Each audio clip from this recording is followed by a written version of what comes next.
Episode की starting चोंगदाम international high school से होती है और हमारी सीरीज ऑलमोस्ट इसी स्कूल के अराउंड घूमती दिखेगी। वैसे ये स्कूल इन शॉर्ट अमीरों का स्कूल कहलाता है, जिसके लिए काफी प्रोटेस्ट भी चल रहा है कि इस स्कूल को बंद कराया जाए, जहां सिर्फ अमीरजादों का राज चलता है। पर इन अमीरों की अमीरी के आगे कहाँ कोई प्रोटेस्ट वर्क कर पाना था। जिन्हें पैसों की कोई कमी नहीं, उनकी नज़र जिस चीज़ पर पड़ जाए वो उनकी, बिना प्राइस टैग की चिंता किए हर चीज़ उनकी हो जाती है। बाय द वे, इसी स्कूल में ड्रामा की बहुत इंपॉर्टेंट कैरेक्टर भी पढ़ती है, बैक जेना, जिससे कंसल्टेशन रूम में बैठाया गया था। टीचर उसके ऊपर जो कंप्लेन आई है कि वो बच्चों को बुली करती है, क्या वो सच है पूछते हैं, पर जाना ठहरी एटीट्यूड मीन्स पैसों के घमंड वाली लड़की, वो उन्हें इसका कोई जवाब नहीं देती और तो और कहती है आप जो लैपटॉप यूज़ कर रहे हो वो हमारी कंपनी का ही है, जो कि पुराना मॉडल है, क्या आपको इसका न्यू मॉडल चाहिए। उसके इस ताने का टीचर को जवाब दे पाते उससे पहले वहाँ बहुत से स्टूडेंट्स आकर कहने लगते हैं हमारी गलती है, हमने किया। जेना की कोई गलती नहीं। जेना की स्माइल बता रही थी कि उसे किसी भी चीज का कोई डर नहीं, वो चाहे जो कर सकती है। अब हमें एक सीन दिखाया जाता है, इस सीन की इम्पोर्टेंस हमें आगे के एपिसोड्स में देखने को मिलेगी। यहाँ उसी रईसों के स्कूल्स के दो स्टूडेंट्स थे। लड़का लड़की को एक गिफ्ट देता है, जिसे वो उसका प्राइस $2,820 देखते ही लेने से मना कर देती है, जिस पर वो लड़का उसे डस्टबिन में डालकर चला जाता है।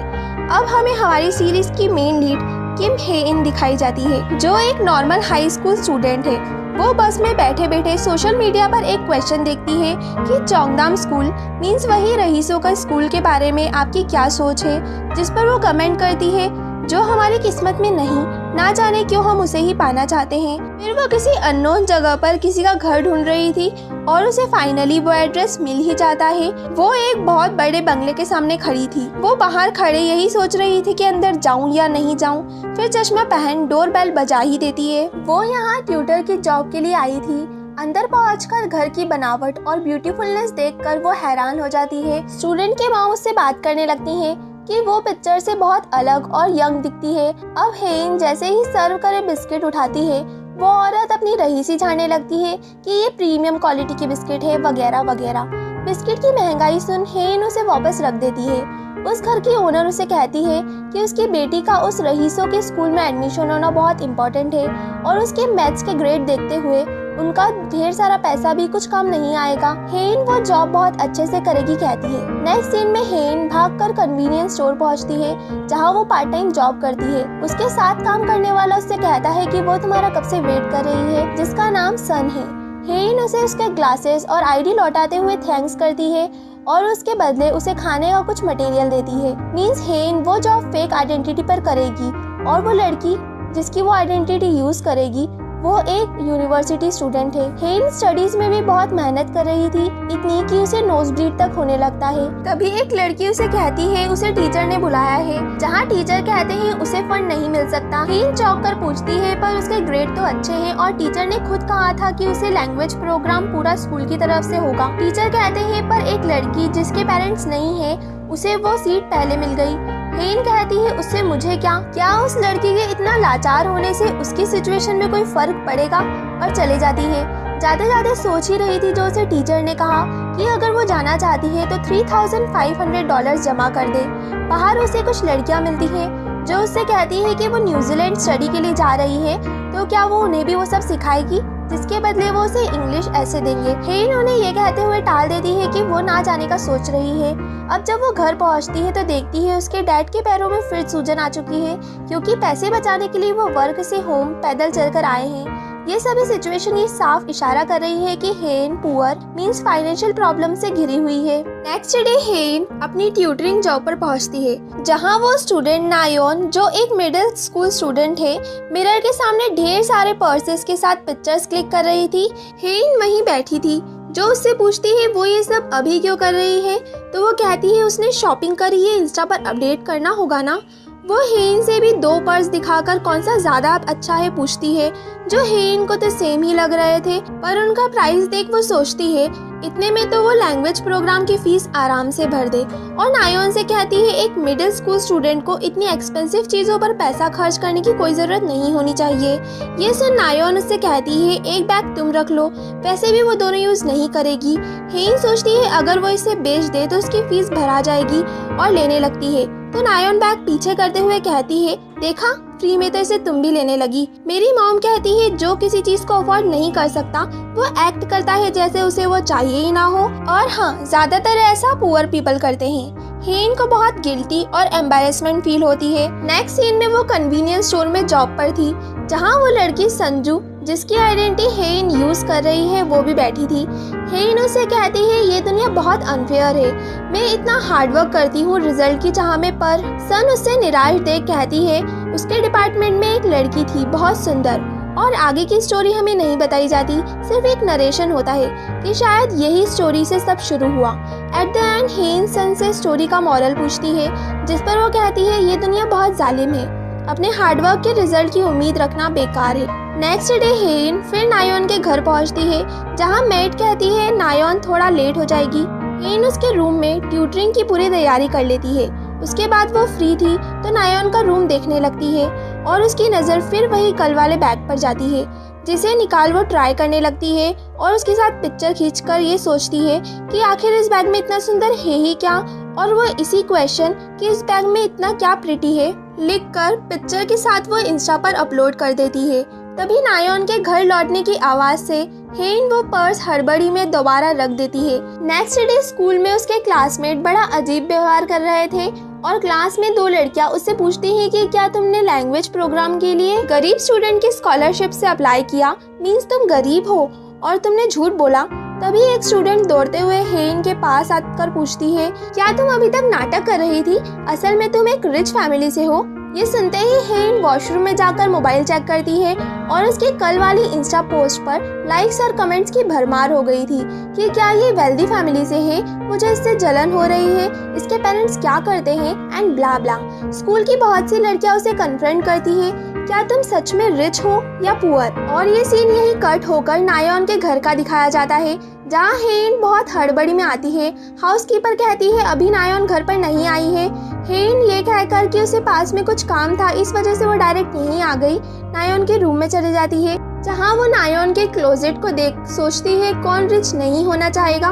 और हमें दिखाया जाता है यहाँ सभी स्टूडेंट के सामने उसने कहा कि हाँ मैं एक रिच फैमिली से हूँ, जिससे सभी शॉक हो जाते हैं। ये रईसों के स्कूल का एक सीन दिखाया जाता है, जहाँ रिच स्टूडेंट्स पुअर स्टूडेंट से पूछ रहे थे कि जैना की बुलिंग वाली शिकायत किसने करी थी। यहाँ रिच पार्टी में वो लड़का भी था जिसने फर्स्ट एपिसोड में एक लड़की को बहुत महंगा गिफ्ट दिया था और वो लड़की पुअर पार्टी में थी। वो लड़का इस लड़की को इस तरह देख वहाँ से चला जाता है। पुअर पार्टी से एक बच्चा चिल्लाता है कि हमने गलत ही क्या किया है जो तुम हमें इस तरह बुली करते हो। और जो लड़का उन शिकायत करने वालों का पूछ रहा था वो कहता है मतलब तुमने शिकायत की। तभी जैना उनके पास आती है और उसी की पार्टी के उन लड़कों को पुल में कूदने को कहती है। अब उसका कहर इतना था कि उन्हें उसकी बात माननी ही पड़ती है। फिर जैना उस चिल्लाने वाले पुअर लड़के से कहती है, क्या तुम्हें सच में नहीं पता तुम्हारी गलती क्या है? गरीब पैदा होना तुम्हारी गलती है। यहाँ हेन की क्लास में लड़कियां उसे घेर कर उसी की पोस्ट देख उसे कॉम्प्लीमेंट्स दे रही थी और एक लड़की जो उन्हीं के पड़ोस में बैठी थी उसका चेहरा साफ उसकी जेलेसी को बयां कर रहा था। तभी ये सवाल उठता है कि हेन सिर्फ इंस्टा पर क्यों पोस्ट करती है, उसे कभी ये सब चीजें स्कूल में भी लानी चाहिए।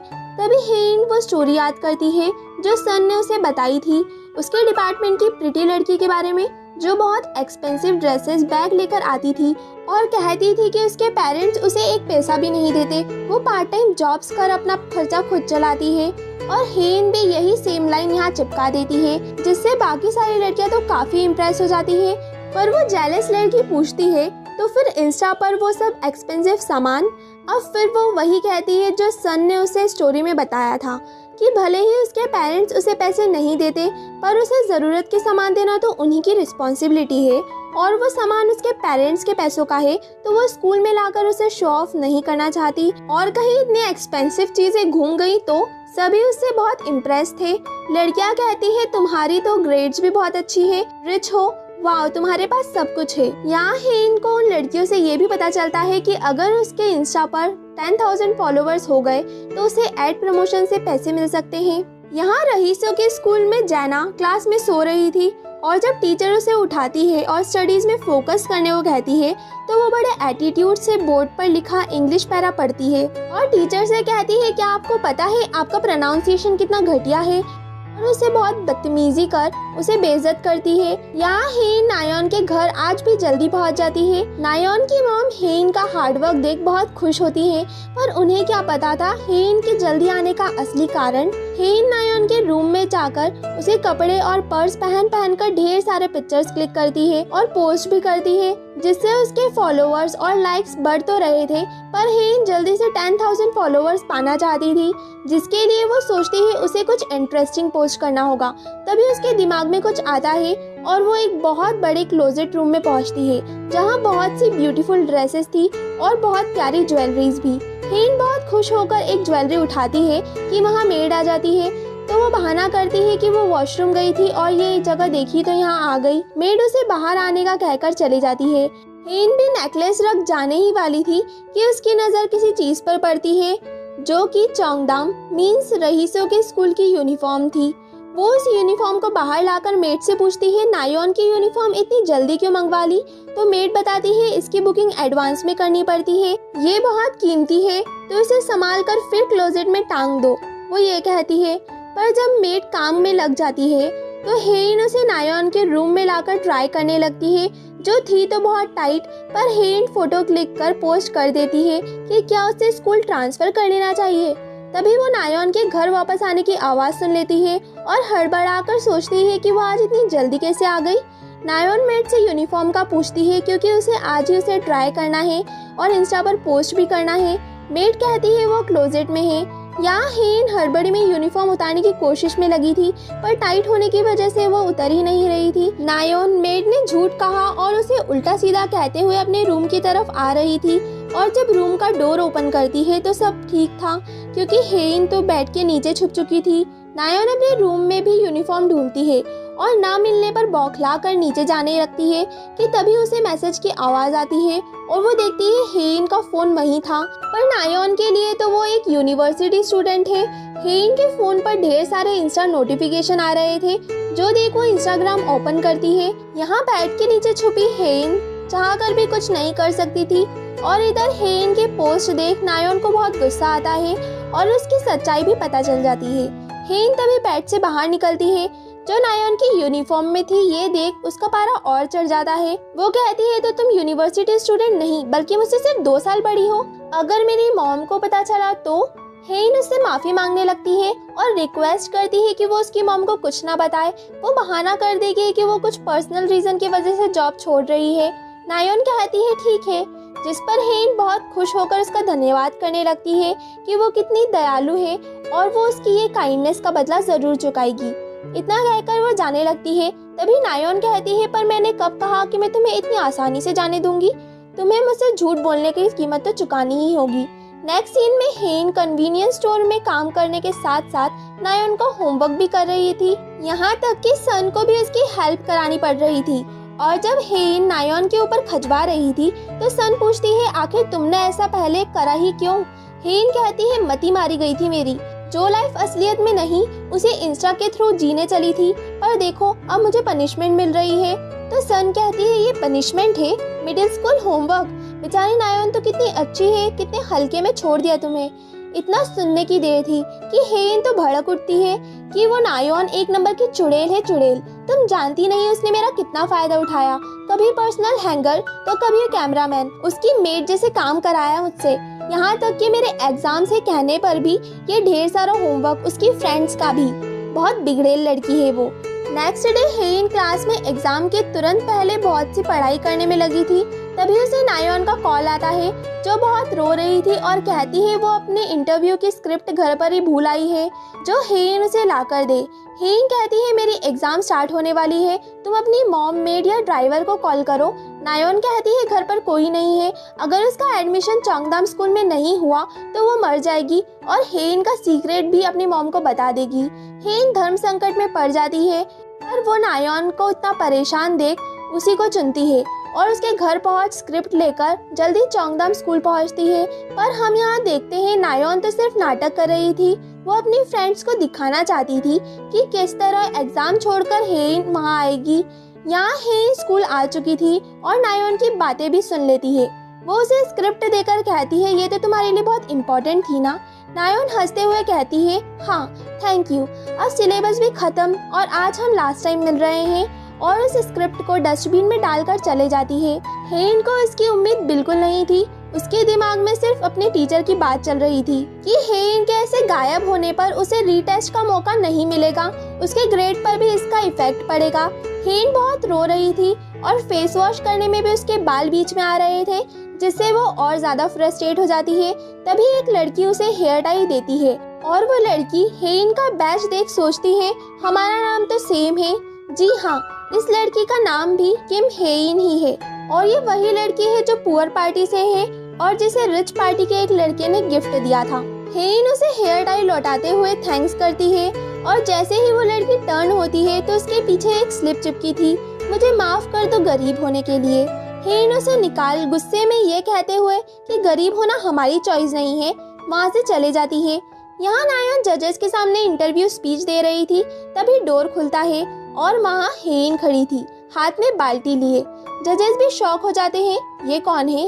हेन आगे बढ़ती है और डायरेक्ट नायोन के ऊपर पानी कूदते हुए कहती है, तुम्हारे बिहेवियर को मेकओवर की जरूरत है। स्टार्टिंग में वो लड़का जिसने कहा था हमें बुली क्यों करते हो, वो स्कूल से ड्रॉप आउट हो रहा था। सभी बातें कर रहे थे कि इनकी औकात तो होती नहीं स्कूल में पढ़ने की, अगर इन्हें एजुकेशन प्रोग्राम फ्री सीट ना दे तो।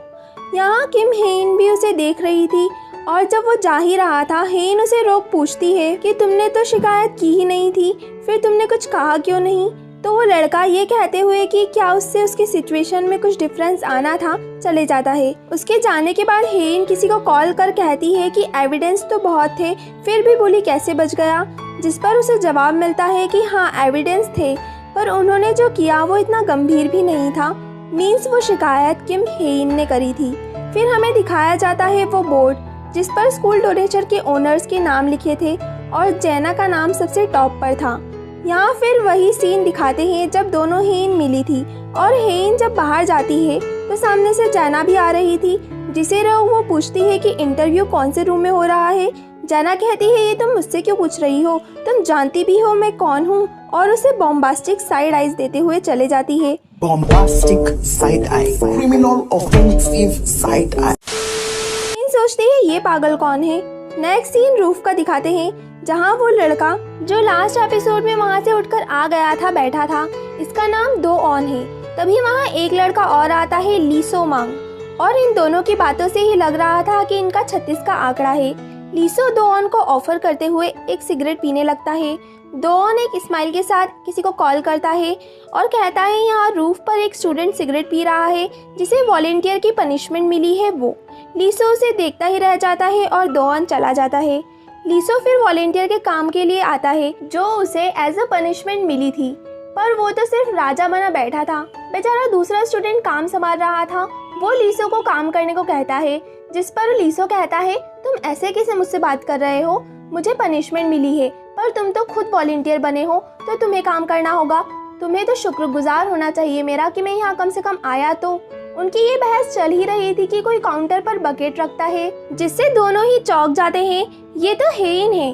वो उनसे इंटरव्यू रूम कहाँ है पूछती है, जिस पर वो स्टैटल्ड तो थे पर वो दूसरा लड़का उसे डायरेक्शन बताता है। अब स्टोरी हेन के नायोन पर पानी डालने के बाद की दिखाई जाती है। नायोन की मॉम स्कूल में सबके सामने हेन को धोने और बहुत सुनाने में लगी थी, पर हेन को तो कोई असर ही नहीं होता, और तो और वो कहती है, हो गया आपका। तभी वहाँ इंटरव्यू जजेस भी आ जाते हैं। नायोन की मॉम उन्हें समझाने लगती है कि जो हुआ उसमें नायोन की कोई गलती नहीं थी, पर इंटरव्यूअर्स कहते हैं जो हुआ वो इस स्कूल की शांति भंग करने और रेपुटेशन पर सवाल उठाने के लिए काफ़ी था। अब आपकी बेटी के एडमिशन के वक्त ये इंसिडेंट भी कंसीडर किया जाएगा। नायोन रोने लगती है और उसकी मॉम चाहकर भी कुछ नहीं कर पाती, पर हेन से कहती है अब तुम्हारी लाइफ बर्बाद होने वाली है। नेक्स्ट सीन में हेन अपने क्लास टीचर के सामने खड़ी थी, जो उसे कहते हैं कि अब उनके पास उसे एक्सपेल करने के अलावा कोई चारा नहीं। उसने किसी और की आइडेंटिटी यूज कर फ्रॉड किया और तो और चोरी भी। हेन चौंक कर कहती है चोरी। टीचर कहते हैं उनके पास फोटो एज अ प्रूफ है। तब हेन को समझ आता है कि वो इंस्टा के फोटोज की बात कर रहे हैं। अब जब वो क्लास में पहुंचती है तो सब उसे देख गॉसिप्स कर रहे थे कि ये कितनी बड़ी झूठी है, दूसरे का सामान खुद का, इसे यहाँ आने में शर्म भी नहीं आई एंड अ लॉट मोर। यहाँ रईसों के स्कूल में जैना के चमचे हेन को उन्हीं की स्कूल की यूनिफॉर्म वाला पिक्चर देखते हैं और सोचते हैं कि उन्होंने तो इसे पहले आज तक देखा ही नहीं, पर उसकी और पोस्ट देख लगता है कि वो काफ़ी अमीर है जो जैना को टक्कर दे सकती है। तभी जैना आ जाती है और उसके चमचों की लास्ट बातें तो वो सुन ही चुकी थी। वो उनसे फ़ोन मांगती है, पर जब जैना देखती है तो प्रोफाइल इनएक्टिव हो चुकी थी। यहाँ हेन ने प्रोफाइल को बंद कर दिया था, पर उसके क्लासमेट मोबाइल पर चैट कर रहे थे कि इनएक्टिव करने से क्या सब ठीक हो जाएगा और उसका मजाक उड़ाने लगते हैं। पीछे से एक लड़की उस पर कागज की बॉल फेंकती है जिसमें लिखा था तुम पूरी फेक हो। तभी हेन को नायोन का मैसेज रिसीव होता है कि तुम्हारे साथ साथ जिसकी आइडेंटिटी तुमने यूज करी उस पर भी हम केस करेंगे, तुम तो गई। हेन को गुस्सा आ जाता है और वो कहती है ये बहुत ज्यादा हो रहा है। वो जब बैग पैक कर जाने लगती है तो वो जेलस क्लासमेट कहती है जाने से पहले तुम्हें हमसे माफी मांगनी होगी। हेन कहती है इतना भयंकर अपराध करने के लिए क्षमा करें, क्या इतना काफी होगा, और चले जाती है। और वो लड़की हैरान खड़ी देखती रह जाती है। हेन रईसों के स्कूल के डायरेक्टर के पास पहुंचती है और उनसे उस दिन के लिए माफ़ी मांगती है और ये भी कहती है कि नायोन को एडमिशन दे दे। पर वो डायरेक्टर कहते हैं ना ही तुम्हारी माफ़ी और ना ही उस स्टूडेंट के पैसे कोई फ़ायदा करने वाले हैं। हेन के बहुत रिक्वेस्ट करने पर भी वो डायरेक्टर अपने असिस्टेंट से कहते हैं उसे बाहर छोड़कर आ जाएं।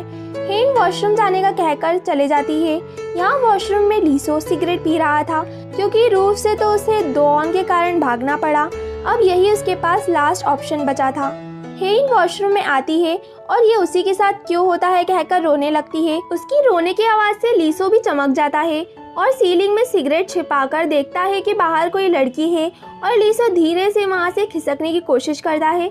तभी हेन उसे देख लेती है और एक लड़के को लड़की के वॉशरूम में देखकर वो उसे पीटने लगती है और साथ ही पुलिस को कॉल भी करने लगती है। पर लीसो उसे रोकता है और कहता है मैं तो सिर्फ सिगरेट पीने आया था और वैसे भी ये वॉशरूम कोई लड़की यूज़ नहीं करती। लास्ट ईयर एक लड़की ने यहाँ बर्थ दिया, उसके बाद से कोई भी यहाँ नहीं आता। ये सुन अब हेन शांत होती है। फिर वो सिक्योरिटी से आईडी वापस लेती है पर फिर चोरी चुपके जाली फांद कर अंदर घुसाती है जिसमें लीसो ने उसकी हेल्प करी उसकी सिगरेट वाली बात छिपाने के बदले। लीसो को पता चलता है हेन डायरेक्टर के निकलने का वेट करेगी और फिर उनके से रिक्वेस्ट करने की कोशिश करेगी। लीसो से गुड लक और अब हिसाब बराबर हुआ कहकर चला जाता है। यहाँ हेन घंटों तक वेट करती रहती है और टुकुर टुकुर डायरेक्टर की गाड़ी को ही देख रही थी। यहाँ लीसो को याद आता है कि वो हेन को ये बताना तो भूल ही गया कि डायरेक्टर कभी कभार दूसरी गाड़ी से भी निकल जाते हैं और यहाँ होता भी कुछ ऐसा ही है। डायरेक्टर दूसरी गाड़ी से निकल जाते हैं और बेचारी हेन उनकी गाड़ी को देखते हुए उनका इंतजार करती रह जाती है। तभी उसकी आँख भी लग जाती है और जब उसकी आँख खुलती है तो 2 बज गए थे पर अभी तक डायरेक्टर की गाड़ी वहीं थी। वो गाड़ी के पास आती है और उसमें कोई नहीं देखने पर जाने लगती है। तभी उसे कुछ गिरने की बहुत तेज आवाज़ आती है और हेन जैसे ही पलटती है चोंगदाम स्कूल की एक स्टूडेंट वहाँ पड़ी थी खून से लथपथ जो रूफ से गिरी थी। हेन घबराते हुए उसका बैज देखती है जिस पर किम हेन लिखा था।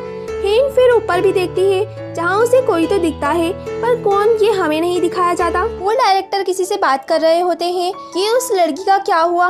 उसका असिस्टेंट कहता है उसकी सर्जरी चल रही है पर उसकी हालत बहुत ख़राब है और मैंने सीसीटीवी की फुटेज भी डिलीट कर दी पर मुझे नहीं लगता कि ये सुसाइड है। डायरेक्टर कहते हैं वो लड़की प्री एजुकेशन प्रोग्राम स्टूडेंट है तो उससे कोई फ़र्क नहीं पड़ेगा। यहाँ इम्पोर्टेंट विक्टिम नहीं बल्कि किलर है। असिस्टेंट कहता है पर एक प्रॉब्लम है, एक विटनेस। डायरेक्टर कहते हैं उसे मैं देख लूँगा। यहाँ हेन बहुत घबराई थी और रो रो कर ऑफिसर्स को सब बता रही थी, ये भी कि रूफ टॉप पर कोई तो था और वही सीन्स उसे दोबारा दिखने लगते हैं। तभी उसकी आँख खुलती है, वो बस में ही सो गई थी। अब वो अपने घर पहुंचती है जहां नायोन की मॉम उसका पहले से ही इंतजार कर रही थी।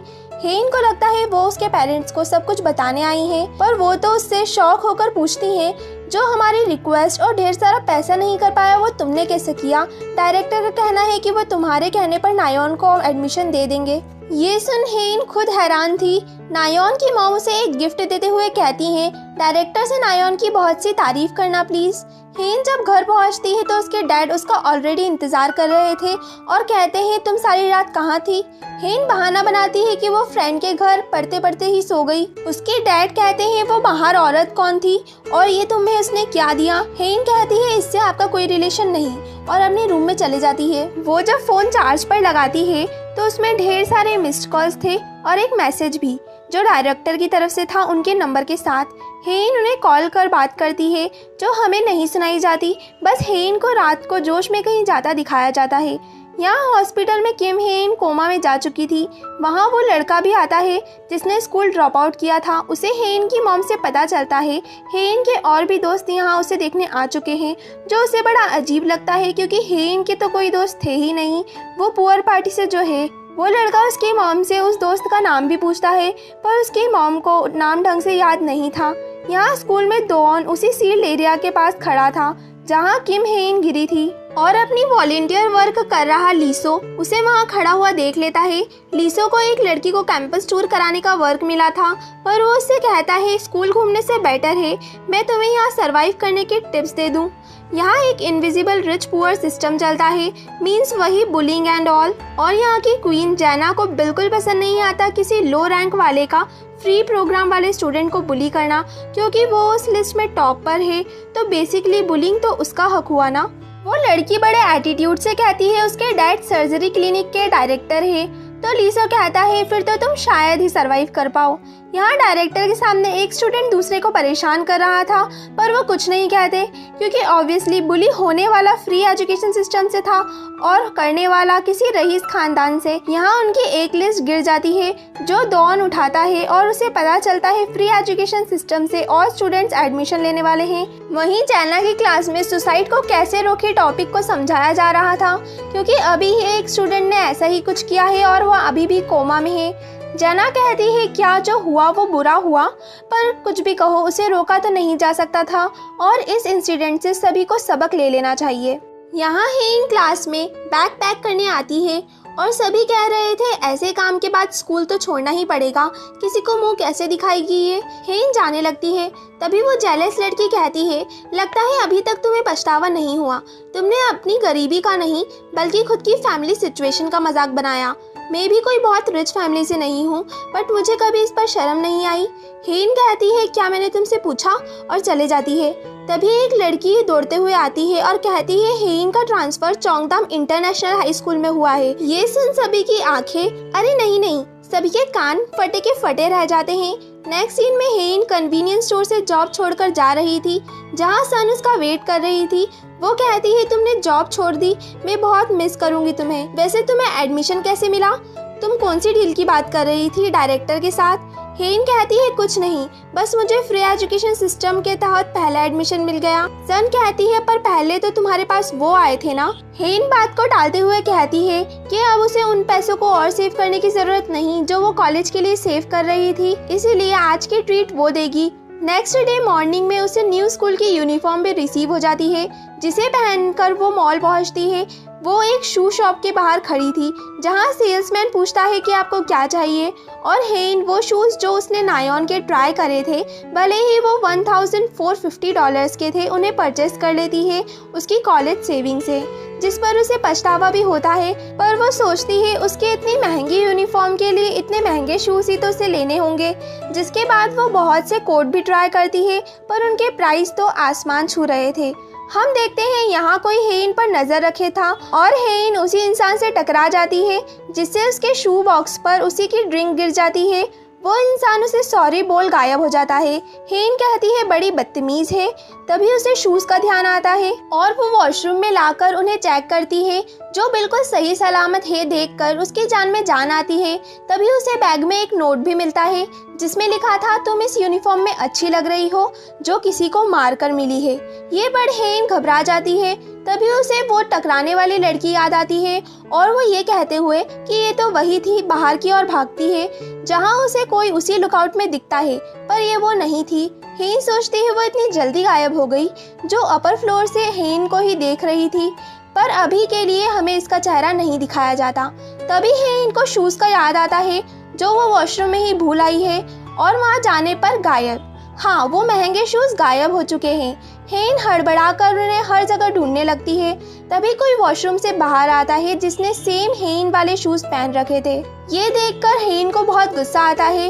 वो उससे कहती है ये क्या है, और ये लड़की जैना थी जो उससे कहती है क्या प्रॉब्लम है तुम्हारी। फिर उसकी यूनिफॉर्म देख कहती है तुम मेरे ही स्कूल से हो, फिर भी मुझसे ऐसा बिहेव। क्या तुमने अभी ट्रांसफ़र करा? चलो कोई बात नहीं, पहली बार है इसलिए तुम बच गई। और जाने लगती है। हेन कहती है चोरी की चोरी, ऊपर से सीना चोरी, और उसके बाल पकड़ लेती है।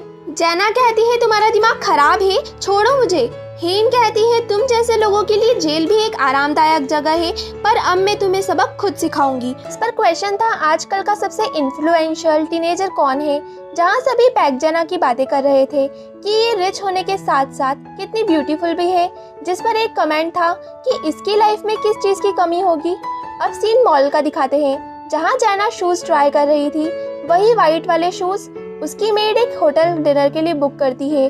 तभी वहाँ एक लेडी आती है, जिसे देख जेना का मूड पूरी तरह चेंज हो जाता है और वो कहती है अब मुझे भूख नहीं, और वही परचेस करे शूज़ पहनकर जाने लगती है।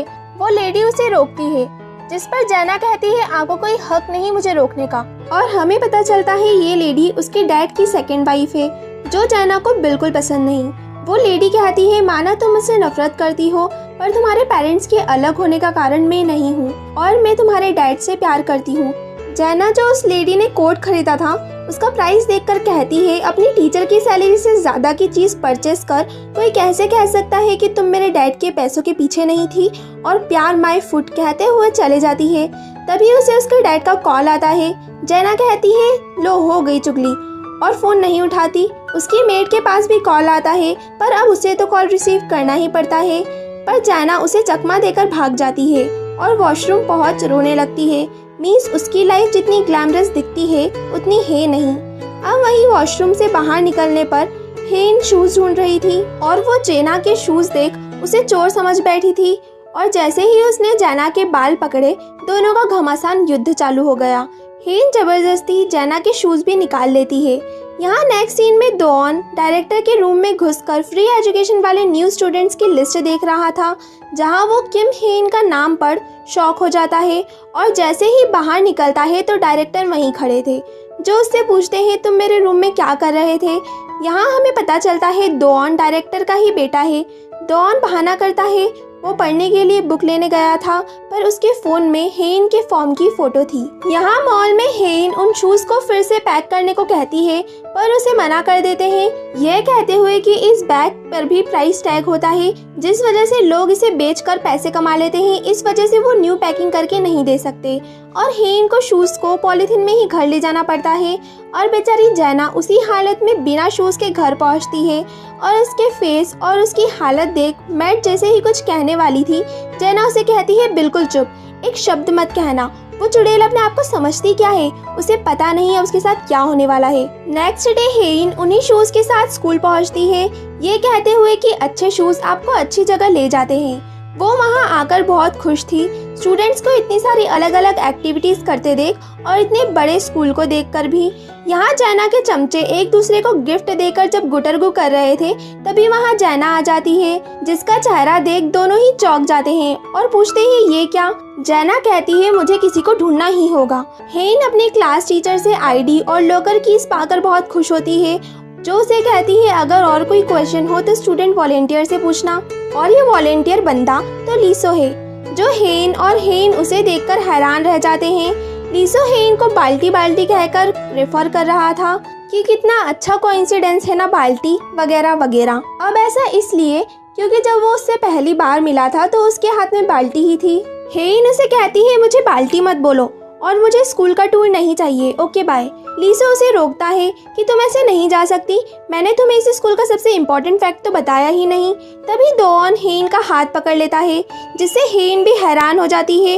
वो लीसो से कहता है जब वो इंटरेस्टेड नहीं है तो तुमने उसका हाथ क्यों पकड़ा है, छोड़ो उसे। लीसो कहता है इससे तुम्हारा कोई मतलब नहीं, तुम तो इसे जानते तक नहीं। क्यों बाल्टी, तुम इसे नहीं जानती ना। हेन हाँ में सर हिलाती है। डॉन कहता है हम आज से एक दूसरे को जान जाएंगे। लीसो उससे कहता है तुम डायमंड क्लब से हो, जाओ अपनी क्वीन के साथ घूमो, ये बाल्टी तुम्हारी दुनिया से नहीं हमारी दुनिया से है, और उसका हाथ पकड़ ले जाने लगता है। हेन कहती है तुम अपना काम करो, छोड़ो मुझे, और डॉन उसे अपने साथ ले जाता है। लीसो उन्हें खड़ा देखता रह जाता है और बोलता है इस सिचुएशन में मैं तो बैड गाय जैसा लग रहा हूँ, वैसे तुम मजेदार हो बाल्टी। यहाँ डॉन हेन को गार्डन में ले आता है और उसे अपना इंट्रोडक्शन देता है। साथ ही उसे नंबर देने को कहता है, ये कहते हुए कि स्कूल में कभी भी कोई प्रॉब्लम आए तो मुझे कॉल करना। हेन भी उसे नंबर दे देती है। डॉन जाने लगता है। तभी हेन सोचती है, अरे मैंने उसे अपना नाम तो बताया ही नहीं, और वो उसे चिल्लाकर अपना नाम बताती है। अब जब वो फ़ोन चलाते हुए अपस्टेयर्स जा रही थी तो एक लड़की से टकरा जाती है, जिससे उसका फ़ोन गिर जाता है और वो लड़की उसे उठाकर देकर सॉरी बोलकर चली जाती है। हेन सोचती है ये तो कुछ जानी पहचानी थी। तभी वो नोट करती है सभी स्टूडेंट उसी को देख देख कर बातें कर रहे हैं, और जब वो लॉकर खोलती है तो उसमें उसी के शू बॉक्स में रखे थे और लिखा था नर्क में स्वागत है। हेन घबराकर अपने शूज देखती है, फिर जल्दी से बैग रख लॉकर बंद कर देती है। अब जब वो क्लास में पहुंचती है तो सभी उसे ही घूर रहे थे। वो जैसे ही आगे बढ़ती है कोई पैर अटकाकर उसे गिरा देता है। हेन कहती है ये क्या बदतमीजी है। एक लड़का उससे कहता है, इसकी हालत देखकर तो ये फ्री एजुकेशन वाली लग रही है, फिर भी इसकी हमारी क्वीन को परेशान करने की हिम्मत। हेन को कुछ समझ नहीं आ रहा था, और वो कुछ समझ पाती उससे पहले सभी स्टूडेंट उसकी तरफ ऐसे बढ़ने लगते हैं जैसे उसे खा जाएंगे। वो वहाँ से जैसे तैसे कर भाग निकलती है, ये सोचते हुए कि मैंने सोचा था अच्छे शूज अच्छी जगह पहुँचाते हैं, पर ये जूते जिन्हें मैं गलती से खुद का समझ बैठी, इन्होंने तो मुझे जलते हुए कुएं में फेंक दिया। सभी बच्चे उसका पीछा कर रहे थे और वो अपने शूज हाथ में लेकर भागते हुए डायरेक्टर के ऑफिस पहुंच जाती है और कहती है, आपने मुझे फ्री एजुकेशन स्कॉलरशिप में डाला और ये सब मुझे कचरे की तरह ट्रीट कर रहे हैं, अब क्या आप इसकी रिस्पॉन्सिबिलिटी लेंगे। डायरेक्टर हंसते हुए कहते हैं, फैसला तुम्हारा था। इतने अच्छे स्कूल में जिसमें तुम कभी अपने सपने में भी नहीं पढ़ने का सोच सकती, तुम्हें उसमें फ्री में एडमिशन मिला, फिर भी अगर तुम चाहो तो मैं तुम्हें तुम्हारे पुराने स्कूल में ट्रांसफ़र कर सकता हूँ। हेन कहती है, मैं ये नहीं कह रही, पर आपको कुछ तो करना चाहिए। डायरेक्टर बोलते हैं, मैं तुम्हारे आने जाने के लिए दरवाज़ा खोल सकता हूँ, उससे ज़्यादा तुम्हें खुद के लिए खुद करना होगा। नेक्स्ट सीन में हेन विंडो से पहले शूज़ फेंकती है, फिर खुद बाहर निकलती है। तभी वहाँ जैना आ जाती है और कहती है, कैसी लगी वेलकम पार्टी। हेन कहती है, तुमने सभी को भड़काया मेरे खिलाफ, आखिर हो कौन तुम। तभी सभी स्टूडेंट्स वहाँ आ जाते हैं और हेन को घेरने लगते हैं। हेन भागने की कोशिश करती है तो जैना उसे पकड़ लेती है और कहती है, मैं हूँ बैग जैना, और अब जब तुम मुझसे दुश्मनी ले ही चुकी हो तो तुम्हारी स्कूल लाइफ जहन्नुम बनने वाली है। हेन को याद आता है उसने वेबसाइट पर वो क्वेश्चन देखा था, सबसे इन्फ्लुएंशियल टीनेजर वाला, जो जैना है, और उसी ने वो कमेंट करा था कि इसकी लाइफ में किस चीज की कमी होगी। हेन कहती है, मेरी लाइफ जहन्नुम, और गुस्से में अपने सर से जैना का फेस ठोक देती है और भाग निकलती है। बाकी स्टूडेंट्स उसके पीछे भागते हैं। यहाँ जैना की नोज ब्लीड करने लगती है।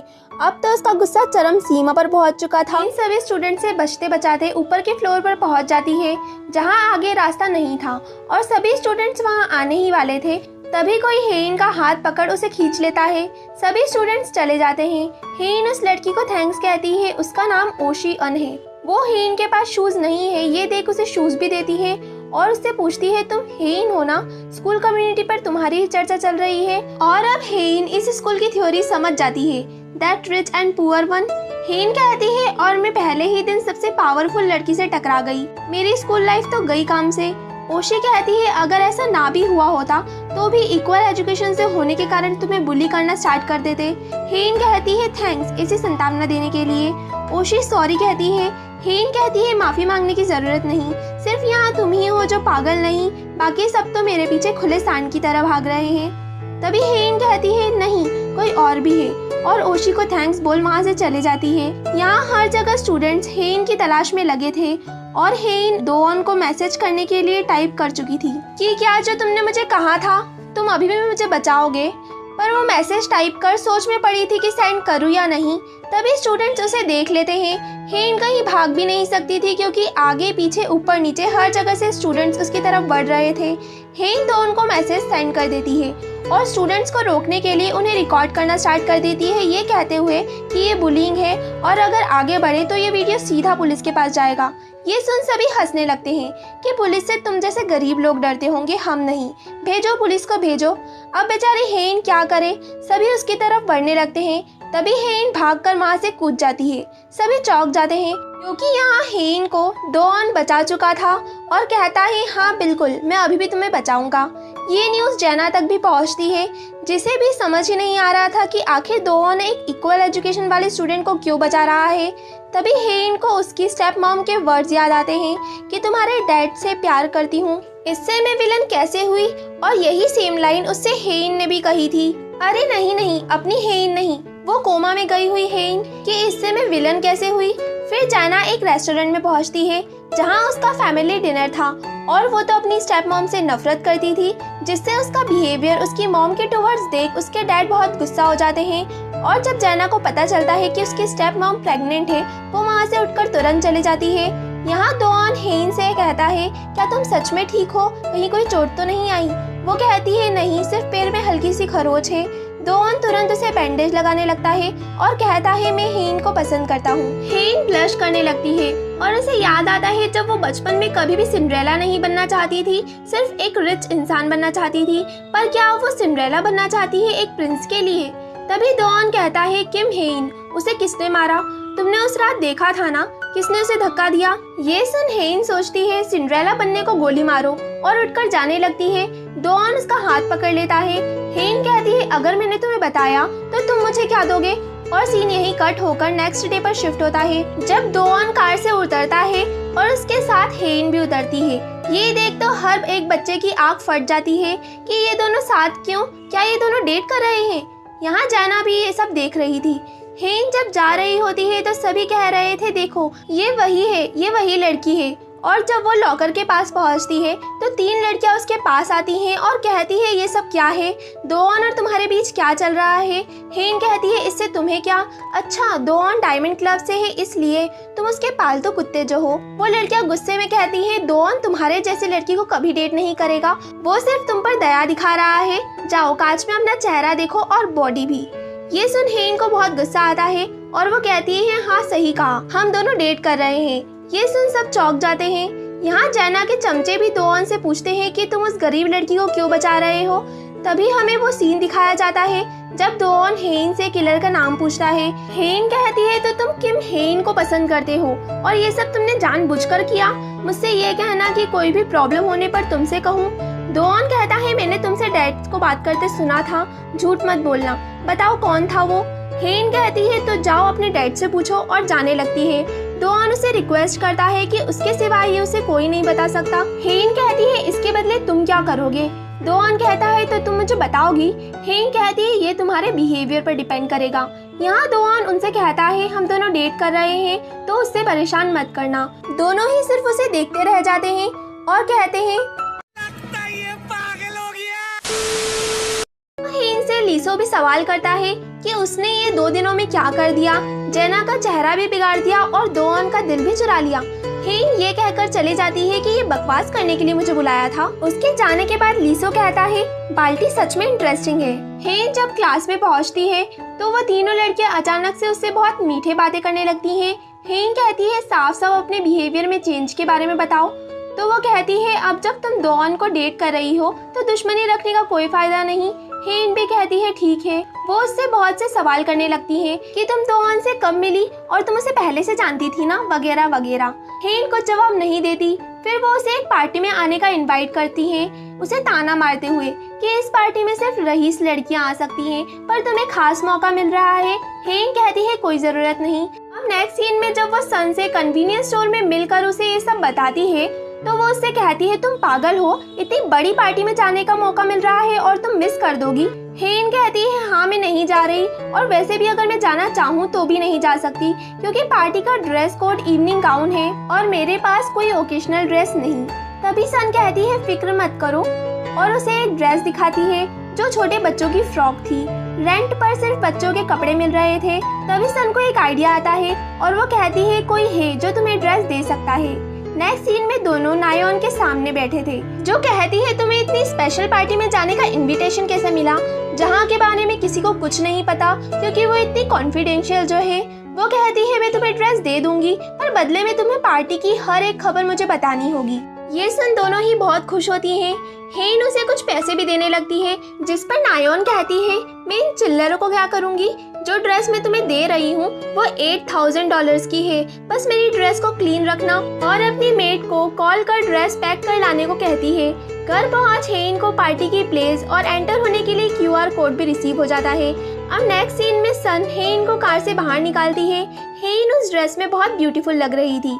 वो कहती है अब उसे नर्वसनेस हो रही है। सन कहती है ये बहुत रेयर मौका है, बहुत एंजॉय करना, बाय।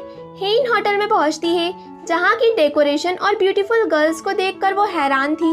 एक वेटर उसे ड्रिंक भी ऑफर करता है। हेन बड़ी खुशी से वो ले लेती है। तभी वो तीनों लड़कियां जानबूझकर हेन को गिरा देती है। हेन गिरती तो है पर ड्रेस पर ड्रिंक नहीं गिरने देती, क्योंकि अब वो इतनी महंगी नायॉन की ड्रेस जो है, वो लड़कियां नाटक कर सॉरी बोल चले जाती हैं। हेन उठने लगती है, तभी उसकी तरफ एक हाथ बढ़ता है जो जेना की चमची थी। हेन उसे देख हैरान थी। वो कहती है तुम मुझे नहीं जानती, पर मैं तुम्हें जानती हूँ। तुम दोऑन की गर्लफ्रेंड हो ना? हेन उसका हाथ पकड़ उठने ही वाली थी कि पार्टी में जेना एंटर होती है। सभी कहने लगते हैं जेना, पर ये तो इस तरह की कैजुअल पार्टीज में आती ही नहीं। वाह, ये कितनी ब्यूटीफुल है। यहाँ हेन उठने लगती है, तभी वो चमची उसका हाथ छोड़ देती है, जिससे हेन तो गिरती ही है पर उसकी महंगी ड्रेस पर ड्रिंक भी गिर जाती है, जिससे हेन का तो दिमाग ही खराब हो जाता है। नायोन की बात सोचकर जेना हेन की तरफ बढ़ रही थी और हेन सोचती है ये पक्का एक जाल है। वहीं से होती है जब जेना को पता चला था कि उसकी स्टेप मॉम प्रेग्नेंट है, और ये सुनते ही वो वहाँ से उठकर चली गई थी। जेना जब घर पहुँचती है तो उसकी मॉम पूरी नशे में डूबी थी। वो कहती है सुना है टीचर प्रेग्नेंट है, अब तो तुम्हारे डैड बहुत ही खुश होंगे, और अगर बेटा हुआ फिर तो उनके जश्न के क्या कहने। वो भले ही दिखा नहीं रही थी, पर इन सब से उन्हें बहुत तकलीफ हो रही थी और वो नशे की हालत में गिर भी जाती है। जेना उन्हें संभालती है और मेड को दवा लाने को कहती है। यहाँ हेन के घर पर उसके डैड उसे ब्रेकफास्ट के लिए बुलाते हैं, जिस पर वो कहती है उसे भूख नहीं, पर डैड के फोर्स करने पर वो बैठ ही जाती है। फिर डैड से कहती है क्या वो उसे कुछ पैसे देंगे। उसके डैड पूछते हैं स्कूल के लिए? अच्छा है, आज ही मुझे सैलरी मिली है, बताओ कितने। हेन हिचकते हुए कहती है $8,000। ये सुनकर उसका भाई और डैड दोनों ही चौंक जाते हैं, और उसका भाई तो उसके पीछे ही दौड़ पड़ता है। हेन रूम में घुस जाती है। वो चिल्लाता है कि मेरी पॉकेट मनी $80 है और तुम्हें $8,000 चाहिए। उस स्कूल में चले गई तो ना जाने खुद को क्या समझती है। उसके डैड उसे शांत रहने का कहते हैं। यहाँ हेन को मैसेज रिसीव होता है नायोन का कि इतनी महंगी ड्रेस के सिर्फ ड्राई क्लीन के पैसे दोगी? नहीं, उसे पूरी ड्रेस के पैसे सिर्फ 1 महीने के अंदर चाहिए, वरना वो अपनी मॉम को बता देगी। हेन वो ड्रेस पकड़ती है और रोने लगती है। अब हमें पार्टी का सीन दिखाते हैं, जहाँ एंटर होते ही हेन को बहुत बड़ी बड़ी कंपनियों की CEO की बेटियां दिखती हैं। फिर उसकी ड्रेस पर ड्रिंक गिरा दी जाती है। अब आगे हेन कहती है ये सब जानबूझकर था ना। तभी जेना उसके पास पहुंचती है और वाइन की पूरी बोतल उसकी ड्रेस पर ढोल देती है। वहाँ खड़े सभी लोग हैरान थे। हेन कहती है तुम्हारा दिमाग खराब है। जेना कहती है तुम अपनी बात करो, इस पार्टी में आने की हिम्मत कैसे हुई? दोऑन को डेट कर रही हो तो तुम्हें लगा कि तुम्हारा स्टेटस बढ़ गया? तुम्हारे जैसे लोग जब तक दूसरा जन्म न ले ले इसी लो स्टेटस में रहते हैं। अपनी औकात में रहो। तुम्हें फिर से मजा चखाना होगा, कहकर जैसे ही हेन उठती है 2 बॉडीगार्ड उसे पकड़कर वहाँ से निकलने का कहते हैं। वो कहती है बाहर तो इसे निकलना चाहिए। जेना की चमची कहती है तुम कितनी बुद्धू हो, वो उससे क्यों निकालेंगे जिसने उन्हें नौकरी दी है। वो दोनों जेना की कंपनी से थे और हेन को बाहर निकाल दिया जाता है। नेक्स्ट सीन में जेना की मेड उससे कहती है उसकी मॉम हॉस्पिटल में है और उसके डैड ने उसे मिलने बुलाया है, जिस पर वो कोई आंसर नहीं देती। फिर मेड से पूछती है उसका रूम कौन सी मेड साफ करती है। वो पूछती है क्यों। जेना कहती है मुझे अपनी चीजें उनकी जगह पर ही पसंद है, जो अब वहाँ नहीं तो उसे फायर कर दो। चीजें हो या इंसान, उन्हें अपनी जगह पर ही रहना चाहिए। फिर हमें दिखाया जाता है उसके मोबाइल पर एक न्यूज खुली थी उसके डैड और उसकी स्टेप मॉम के लव के बारे में। मांग मोबाइल पर हेन का पार्टी में बेइज्जत होने वाला वीडियो देखता है और कहता है बाल्टी हर जगह मुसीबत खड़ी करती है, चाहे स्कूल हो या बाहर। तभी उसके सामने से हेन निकलती है। वो कहता है ये क्या था। हेन एक लड़के से मिलती है जो कहता है क्या तुम ही हाई स्कूल ब्रोक स्टूडेंट हो? रुको, मेरे पास कैश है, मैं गिन कर देता हूँ। तभी सोवांग आकर उसका कॉलर पकड़ लेता है कि एक स्कूल स्टूडेंट का फायदा उठाते हुए शर्म नहीं आती। हेन कहती है तुम यहाँ? वो कहता है तुम्हारे पास पैसे की कमी है, अक्ल की भी कमी है क्या? ये क्या करने जा रही थी? वो कहती है क्या हुआ, पैसे की कमी है इसलिए तो ये बेचने जा रही हूँ। वो कहता है सेकेंड हैंड डील। वो लड़का कहता है ये एकदम न्यू है तो मैं अपनी गर्लफ्रेंड के लिए खरीद रहा था। फिर वो दोनों डील करते हैं। हेन उस लड़के से माफी भी मांगती है, फिर जाने लगती है। सोमांग उसे रोकता है तो वो कहती है एक शब्द और बोला तो तुम्हारा मुंह तोड़ दूंगी। सोमांग उसका पीछा कर रहा था पर हेन तो उसकी एक नहीं सुन रही थी। वो उससे कहता है अब कोई भी उस सिचुएशन को ऐसा ही समझता, गुस्सा क्यों कर रही हो बाल्टी। वो कहती है तुम्हारे कारण मुझे उसे $50 का डिस्काउंट देना पड़ा। सोमांग कहता है तो तुम सिर्फ $50 के लिए गुस्सा हो।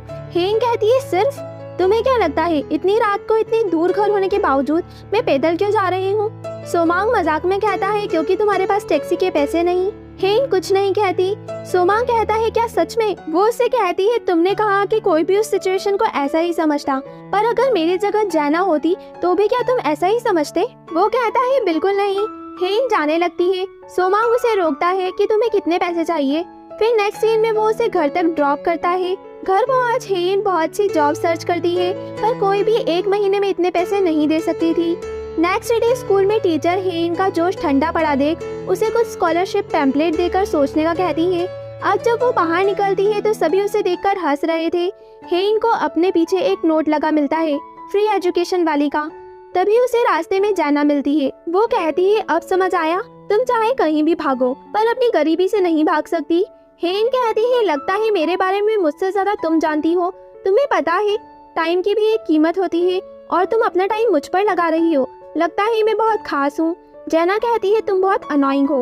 हेन कहती है तुम मुझे इग्नोर करो ना, तुम ऐसा क्यों नहीं मान लेती कि मैं एग्जिस्ट ही नहीं करती। जैना कहती है नहीं, मैं तुम्हें स्कूल से निकाल कर ही रहूंगी। उस ड्रेस के पैसे मैं दूंगी अगर तुम स्कूल से ड्रॉप आउट होती हो तो। और उससे ये कहकर चले जाती है कि तुम्हारे पास सोचने के लिए 1 हफ्ते का टाइम है। एक दिन बीतते जा रहे थे और जैना उसे टाइम याद दिलाती रहती थी। हेन इस सब से बहुत परेशान थी। तभी दोन उसे स्कूल तक लिफ्ट देता है और गाड़ी में कहता है तुम पार्टी में क्यों गई थी जब तुम ऐसी जगह से बिलोंग नहीं करती। क्यों दूसरों को खुद को बुली करने का मौका देती हो। अपनी हद में रहो। अब बहुत हो गया, मैंने बहुत वेट कर लिया, मुझे किलर का नाम बताओ। हेन कहती है अगर मैंने तुम्हें उसका नाम बताया तो तुम मुझे क्या कुछ पैसे दोगे। दोन कहता है फिर एक डील। तुम्हें पता है भले ही तुम्हारा नाम किम हेन है पर तुम हेन से बिल्कुल अलग हो। आज तक उसने मुझसे कभी भी कुछ नहीं मांगा। हेन कहती है मतलब तुम्हारा जवाब ना है और गाड़ी रोकने का बोल उतर कर जाने लगती है। दोन उसे रोकने का कहता है। हेन रुकती भी है पर उसे कहती है मैंने तुम्हारे डैड से कहा था मुझे किलर का पता है, पर असल में तो मैंने उसका चेहरा देखा तक नहीं था। बस उसकी शेडो से मुझे इतना पता है कि वो एक लड़की थी और तुम मुझे कह रहे हो हद में रहो। फिर हेन के साथ ऐसा क्यों हुआ। तुम तो डायमंड हो ना, फिर भी उस लड़की को नहीं बचा पाए जिसे तुम पसंद करते थे। और अगर उसने कभी तुम्हारी हेल्प ना भी मांगी थी फिर भी तुम्हें उसकी रक्षा करनी चाहिए थी। यहाँ जैना का चमचा कहता है फिर तुम्हारी दोन से लड़ाई हो गई एक और हेन के चक्कर में। मुझे भी समझ नहीं आ रहा आखिर वो ऐसा क्यों कर रहा है। जैना कहती है तुम कुछ अलग हो क्या। वो कहता है तुम जानती ही कितना हो। जैना कहती है युल ही आ रही है और वो आकर पूछती है क्या बातें चल रही थी। लड़का कहता है कुछ नहीं बस यूं ही। वैसे तुम्हें क्या लगता है हेन स्कूल ड्रॉप करेगी। युल ही कहती है हो भी सकता है क्योंकि ये गरीब लोग इसलिए और गरीब रह जाते हैं क्योंकि ये चंद पैसों के लिए अपनी जिंदगी दांव पर लगा देते हैं। यहाँ स्कूल में ओशी हेन को आर्ट रूम में लाती है और कहती है तुम कई दिन से लंच नहीं कर रही ना, देखो ये मैं तुम्हारे लिए अपने हाथ से बनाकर लाई हूँ। हेन कहती है इस स्कूल में तुम्हारे जैसी अच्छी लड़की कैसे हो सकती है और खाना खाने लगती है। ओशी पूछती है उस ड्रेस का क्या। हेन कहती है सब कुछ बहुत मुश्किल है, $8000 बहुत ज्यादा है। वो उससे पूछती है क्या मुझे जैना की बात मानकर स्कूल ड्रॉप कर देना चाहिए। ओशी कहती है और कुछ भी तरीका होगा। हेन उससे आश्चर्य से देखती है। ओशी कहती है क्या हो अगर मैं कहूँ एक तरीका है जिससे तुम्हें स्कूल ड्रॉप नहीं करना होगा। ओशी हेन को एक लड़के ली दकमिन को दिखाते हुए बताती है चाहे किसी को कितने भी पैसों की जरूरत हो दकमिन उसे उधार दे ही देता है। और तो और कोई उसके पेरेंट्स के ऑक्यूपेशन के बारे में भी नहीं जानता पर हर एक बच्चा उसे रिस्पेक्टफुली ही बात करता है। यहाँ डोनेशन बोर्ड पर दकमिन का नाम भी डायमंड में था। फिर वो दोनों अपनी अपनी क्लासेस में चले जाते हैं। अब हेन उस क्लास के सामने पहुँचती है जहाँ दकमिन ने उसे बुलाया था और वो अंदर भी चले ही जाती है। यहाँ दकमिन उसे $3000 ट्रांसफर कर देता है। वो उसे बहुत बहुत शुक्रिया करती है उसके पैसे इतने अच्छे कामों में यूज करने के लिए। यहाँ दकमिन उसे एक ऑफर देता है कि वो अगर उसके साथ काम करे तो वो उसे $3000 पर आवर के देगा। फिर हम हेन को किसी को कॉल करता देखते हैं जो ओशी को कॉल कर रही थी पर वो रिसीव ही नहीं कर रही थी। दकमिन उसे जल्दी बाहर आने का कहता है। वो पूछती है सच में यहाँ कोई नहीं आएगा। दकमिन कहता है हाँ फिर हेन बाहर आती है क्यूट कैट बनकर और दकमिन उसके फोटो क्लिक करने लगता है। यहाँ दोन हेन को हॉस्पिटल देखने पहुँचता है और उसे माफी मांगता है इतना लेट आने के लिए। फिर उसे एक फ्लैशबैक आता है जहाँ वो हेन पर चिल्ला रहा था कि उसे जैना से भी उसके लिए लड़ाई कर ली, फिर भी वो उसे क्यों नहीं बता रहे कि अब उसे कौन परेशान कर रहा है। हेन कहती है ऐसा नहीं है। डॉन कहता है तुम्हें मुझ पर ट्रस्ट नहीं, मैं स्कूल रिलेटेड हर प्रॉब्लम सॉल्व कर सकता हूँ। हेन कहती है पर इस बार नहीं। डॉन कहता है अपनी फ्लाइट के लिए ना। नहीं, मैं गलत सोचता था क्योंकि तुम्हारी मेंटेलिटी हमेशा विक्टिम बने रहना है, और गुस्से में वहाँ से चला जाता है।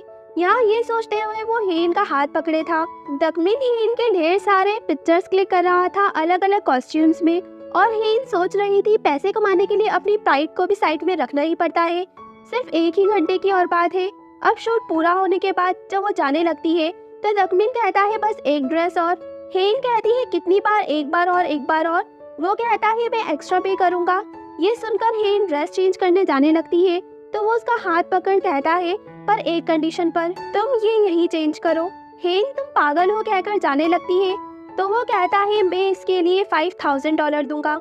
यहाँ डॉन अपने डैड के ऑफिस में सबूत ढूंढ रहा था और वो सीसीटीवी भी चेक करता है पर उस दिन की फुटेज गायब थी। ये देख डॉन कहता है फिर तो किलर के बारे में डैड को जरूर पता होगा। यहाँ जैना के चमचे उनकी 5th एंगेजमेंट एनिवर्सरी प्लान कर रहे थे, जहाँ मुझे उनकी शादी जल्दी कराने के लिए बहुत एक्साइटेड था। वो कहता है बस 20 साल का होते ही मैं तुम्हारे घर बैंड बाजा लेकर आ जाऊंगा, जिस पर यूली हंसती है। तभी मुझे को एक कॉल आता है जो अटेंड करने वो बाहर जाता है। फिर कॉल अटेंड कर कहता है कहा था ना आज बहुत इम्पोर्टेंट है, कॉल मत करना। फिर कहता है जैना को कैसे पता चला, पर ध्यान रहे अगर यूली को इसकी भनक तक लगी तो तुम जिंदा नहीं बचोगे। फिर वो लौट कर यूली को प्रेजेंट में क्या चाहिए पूछने लगता है। अब हमें फिर वही सीन दिखाते हैं जहाँ एक हेन दूसरे को खून में लथपथ देख घबरा गई थी। यहाँ उस हेन ने अपनी हेन को एक लॉकेट दिया था, जिसके बाद वो बेहोश हो गई और हेन मदद के लिए चिल्लाने लगी। तभी उसकी नींद खुल जाती है। मीन्स वही सब सपने में देख रही थी और बहुत ही घबरा गई थी। फिर उसकी नजर उसी लॉकेट पर जाती है जो उसने पार्टी वाली नाइट पर भी निकाला था, पर उसे पहनने की हिम्मत नहीं जुटा पाई थी। अब नेक्स्ट डे स्कूल में जैना की स्टेप मॉम आती है, जो पहले वहाँ टीचर थी। तो वहाँ की टीचर उन्हें देखकर बहुत खुश थी और उनसे कहती है कि हाई सोसाइटी में जाने के बाद हमें भूल मत जाना। वो कहती है मैं बिल्कुल वैसी ही हूँ। ये सब वहाँ खड़ी जैना भी देख रही थी, और जब स्टेप मॉम की नजर उस पर पड़ती है तो वो उसके पास आकर पूछती है वो ठीक तो है ना, यहाँ क्यों खड़ी है। जैना उन्हें दूर हटाते हुए कहती है आप यहाँ क्यों आई। वो कहती है मैं तो टीचर से मिलने आई थी, पर तुम तो ठीक हो। जैना कहती है ये पूछने का हक आपका नहीं, घर तोड़ने वाली। उसकी स्टेप मॉम उन टीचर को मैं आ रही हूँ कहकर जाने का कहती है। फिर वो अपना असली चेहरा दिखाती है और जैना से कहती है मेरे पेट में पल रहा बच्चा हानम्योंग ग्रुप का वारिस है। जैना कहती है हिम्मत कैसे हुई। तभी बीच में वो कहती है घर तोड़ने वाली, तुम्हारी भलाई इसी में है कि मुझसे ढंग से बात करो, आखिर में तुम्हारे भाई की माँ जो बनने वाली हूँ। ये सब सुन जैना को उसकी मॉम की हालत और बाकी बातें कान में गूंजने लगती है और वो कमजोर पड़ने लगती है। और जैसे ही स्टेप मॉम उसकी तरफ बढ़ती है, हेन बीच में आ जाती है। स्टेप मॉम पूछती है तुम कौन। हेन कहने वाली थी इसकी फ्रेंड, और फिर कहती है जैना की सीनियर। और उसकी मॉम कहती है मैं जैना को घर ले जा रही हूँ। हेन उनका हाथ रोकते हुए कहती है लगता तो नहीं कि जैना भी ऐसा ही चाहती है। जैना कहती है जल्दी ही इनकी नजरों से दूर हो जाओ, और हेन उसे लेकर चले जाती है। अब हेन जैना को पानी की बोतल लाकर देती है और कहती है तो ये चेयरमैन की सेकंड वाइफ है। मुझे लगा था ऐसा सिर्फ ड्रामाज में होता है, पर असल जिंदगी में तो ये और भी बुरा है। यहाँ तक कि हर चीज कर पाने वाली जैना भी इसका कुछ नहीं कर सकती। ये सुनते ही जैना वो बोतल फेंक देती है। हेन कहती है अब क्या हुआ। जैना कहती है इसी चीज से मुझे नफरत है, फालतू की हमदर्दी से। तुम्हें क्या लगता है तुम मुझसे सुपीरियर हो गई इसलिए मुझे कंफर्ट करने आ गई। हेन कहती है तुम्हें क्या लगा मैं यहाँ तुम्हें कंफर्ट करने आई हूँ। जैना कहती है फिर वो बैग से पैसे की गड्डी निकाल उसके सामने रखती है और बाकी पैसे उस पर उड़ा देती है। मुझे पता चला तुमने नायोन को भड़काया, तो मैं यहाँ ड्रेस के पैसे देने आई हूँ। और क्या कह रही थी तुम, मैं सुपीरियर फील करूंगी। तुम्हें पता भी नहीं है इन चंद रुपयों के लिए मुझे क्या करना पड़ा। और हमें दकमिन वाला सीन दिखाया जाता है जहाँ वो कहता है तुम्हारे अलावा कई लड़कियां ये कर चुकी है, अगर तुम नहीं चाहती तो जा सकती हो, पर जरूरत तुम्हारी है। और हेन को उन $5000 एक्स्ट्रा के लिए दकमिन का ऑफर एक्सेप्ट करना ही पड़ता है। वो जैना से कहती है तुम्हारी लाइफ कितनी भी बिगड़ जाए पर मैं हमेशा उससे बुरी हालत में ही होंगी, इसलिए प्लीज मुझे शादी से ग्रेजुएशन कर लेने दो ताकि मैं अपनी जिंदगी में कुछ सुधार ला सकूं। और क्या पता फ्यूचर में तुम मेरी एम्प्लॉय हो। जना हंसती है कि थोड़ी बहुत सेल्फ रिस्पेक्ट है या नहीं। वो कहती है बिल्कुल नहीं, वो तो कब की बेच दी, इसलिए तुम्हारा और मेरा कोई मैच नहीं, और वहाँ से जाने लगती है। जना चिल्लाकर कहती है अब से मुझे जानती हो, ऐसा दिखावा मत करना। हेन सेम टू यू कहकर चले जाती है। नेक्स्ट डे से स्कूल में सब नॉर्मल हो गया था। हेन को देख सब बच्चे बातें कर रहे थे कि इसने स्कूल ड्रॉप नहीं करा, जना ने इसे छोड़ दिया, शायद ये ऐसी पहली लड़की है। अब जब वो क्लास में पहुंचती है तो दोन उसके पास आकर बैठ जाता है। वो कहती है अब क्या हुआ? दोन कहता है मैं तुम्हारे साथ रहूंगा तो कोई भी तुम्हें बुली नहीं करेगा। हेन कहती है कोई जरूरत नहीं, मैं अपनी हद में हूँ और हर चीज के लिए सॉरी। दोन कहता है क्लास के बाद मिलना। हेन कहती है अब तुम्हारा मुझसे कोई लेना देना नहीं, जिस पर दोन उसका हाथ पकड़ कहता है मेरे बिना मत जाना, हम साथ चलेंगे। ये देख सभी बात करने लगते हैं दोन ऐसा क्यों कर रहा है, क्या ये सच में डेट कर रहे हैं? फिर हेन और दोन टेरेस पर पहुंचते हैं, जहां दोन कहता है जैसा तुम कहोगी मैं वैसा ही करूंगा, चलो डेट करना कंटिन्यू करते हैं। हेन कहती है अब सब खत्म हो चुका है, मैंने तुमसे माफी भी मांग ली, मैं अपनी हद में भी हूँ और फेक रिलेशनशिप तो कब की खत्म हो गई, और वहाँ से जाने लगती है। दोन चिल्लाकर कहता है मेरे डैड बहुत खतरनाक इंसान है। हेन जाते जाते कहती है पता है। दोन आगे कहता है अगर उन्हें पता चला कि तुमने किलर का चेहरा नहीं देखा तो वो क्या करेंगे? हेन फिर लौट कर आती है और कहती है तुम मुझे धमका रहे हो, जेना से पीछा छूटा तो तुम। दोन कहता है नहीं, मैं किसी को रिपोर्ट नहीं कर रहा, मैं सिर्फ तुम्हारी हेल्प चाहता हूँ। हेन कहती है कहा था ना मैंने किलर का चेहरा नहीं देखा। दोन कहता है पर तुमने कहा था वो एक लड़की थी और मैं अपने डैड पर नजर रखा हूँ, तो तुम मेरा साथ दो, फेक रिलेशनशिप कंटिन्यू करते हैं। हेन कहती है तुम्हारा दिमाग सच में खराब है, मैं जा रही हूँ। फिर वो स्टेयर से लौटते समय खुद को कह रही थी मत सोचो उसके बारे में, तुम ग्रेजुएशन करके यहाँ से निकल जाओगी।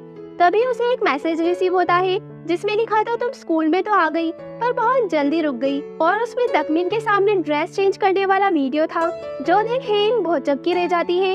यहाँ दूसरी तरफ यूनही जेना से पूछती है कि उसे उसकी 5th एनिवर्सरी के लिए क्या पहनना चाहिए। जेना कहती है क्या तुम सच में वो दिन से शादी करना चाहती हो? यूनही कहती है हाँ बिल्कुल, ये तो ऑब्वियस है। जेना कहती है तुम उसके लिए बहुत सीधी हो। यूनही कहती है आजकल तुम बहुत वियर्ड बातें करती हो। तभी वो सामने से हेन को जाते देखते हैं और यूनही जेना से पूछती है हेन का क्या हुआ? जेना कहती है उससे उलझना सिरदर्द है। तभी हेन के पास ओशी आती है, जिसे देख यूनही कहती है ये तो ओशी है ना, ये हेन के साथ क्या कर रही है? जेना भी उसे देख कहती है ओशियन। ओशी हेन से पूछती है पैसों का मैटर सॉल्व हुआ? वो झिझकते हुए हाँ कहती है। अब उस वीडियो के कारण हेन का ध्यान क्लास में भी नहीं लग रहा था और ओशी उससे कॉपी में लिखकर पूछती है सब ठीक है ना? हेन स्माइल कर हाँ में सर हिलाती है। घर पहुंच भी हेन पढ़ाई नहीं कर पा रही थी उस वीडियो का सोचते हुए। तभी उसे टेबल पर वो पर्ची दिखती है जो उसे शू बैग से मिली थी। तभी हेन देखती है उस पर्ची की हैंडराइटिंग और आज ओशी की हैंडराइटिंग बिल्कुल सेम है। इसका मतलब उस दिन वॉल में उससे ओशी टकराई थी और उसी ने ये चिट उसके बैग में डाली। अब हमें लास्ट में एक एक्स्ट्रा सीन दिखाते हैं जहां ओशी हेन को देखने हॉस्पिटल जाती है और वहां पहले के रखे सामान का पूछने पर उसे उसकी मॉम से पता चलता है कि दोन आया था।